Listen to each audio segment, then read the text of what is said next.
Ang mabuting balita ng Panginoon ayon kay San Mateo.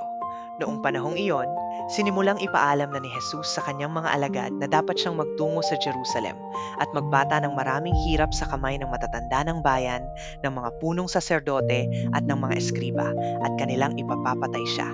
Ngunit sa ikatlong araw, siya'y muling mabubuhay. Niyaya siya ni Pedro sa isang tabi at pinagsabihan ng ganito, Panginoon, huwag nawa nang itulot ng Diyos. Hindi po dapat mangyari ito sa inyo.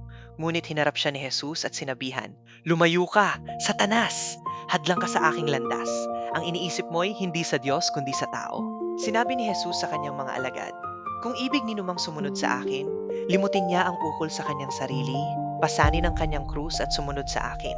Ang naghahangad na magligtas ng kanyang buhay ay siyang mawawala nito, ngunit ang mag-alay ng kanyang buhay alang-alang sa akin ay siyang magkakamit noon.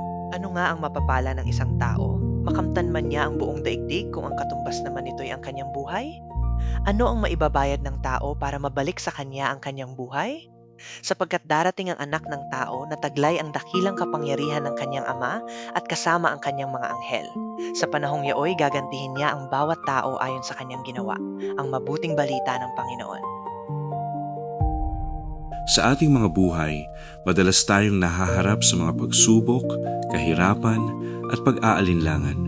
Ngunit ang mensaheng ito ay nagpapaalala sa atin na ang pagtanggap sa mga hamon ng buhay, kasama na ang pag-alaala sa pag-asa at misyon natin ay mahalaga para sa ating paglago at pag-unlad. Ipinakita ni Jesus ang halimbawa ng pagsunod sa Ama sa kabila ng hirap, at ito ay nagbibigay sa atin ng lakas na gawin ang tama sa kabila ng mga pagsubok. Sa kanyang pagpapaliwanag kay Pedro, sinabi ni Jesus ang sikreto ng tunay na disipulo.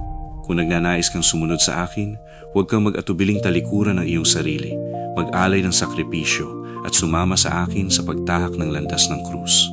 Ito ay tawag sa ating lahat na maging tapat at maging handa sa pag-aalay ng ating sarili, maging ito man ay pagtanggi sa sariling kagustuhan, pagkakaroon ng malasakit sa kapwa, o paglilingkod sa Diyos sa pamamagitan ng pagmamahal at kabutihan. Sa pag-aalay natin ng ating sarili, kasama ng pag-asa at pananampalataya sa Diyos, tayo'y nagiging mas matatag at bukas sa Kanyang biyaya. Sa pamamagitan nito, nagiging bahagi tayo ng Kanyang misyon na magdala ng pag-asa, pagbabago, at pag-ibig sa mundo. Sa mga simpleng hakbang at pag-aalay natin, maaari tayong maging daan ng mabuting balita para sa iba. Ito ay isang paalala na hindi tayo nag-iisa sa ating paglalakbay sapagkat tayo tinatahak ang landas na itinuro sa atin ni Jesus. Naway patuloy tayong magkaroon ng tapat na pagsunod sa Kanya, anuman ang mga pagsubok na ating harapin.